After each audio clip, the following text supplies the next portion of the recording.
ঘরে যাস না, আয় চল চল, আয় আয় আয় আয় আয় আয়। তো মা ডেকে এনেছে, বল দুজনকে। এই দুষ্টুমি করবি না, এনে। হুম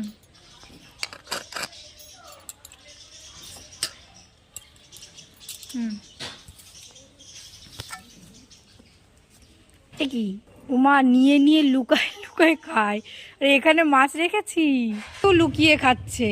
কি অবস্থা! এই মারামারি করিস না, আয় আয়, এনে এনে এনে এনে। এটা খা, এটা চোখে দেখতে পাস না নাকি? তো মারটা কাড়াকাড়ি করছিস, এই নে এনে, মজা করে খা। এখানে আবার জল দিয়ে ধুতে হবে আমার, তাড়াতাড়ি খেয়ে নে। কি সুন্দর লাগছে। তোকে যে মাংস ভাত দিয়ে আসলাম সেটা খেলি না, পাখিতে খেয়ে যাচ্ছে সেগুলো।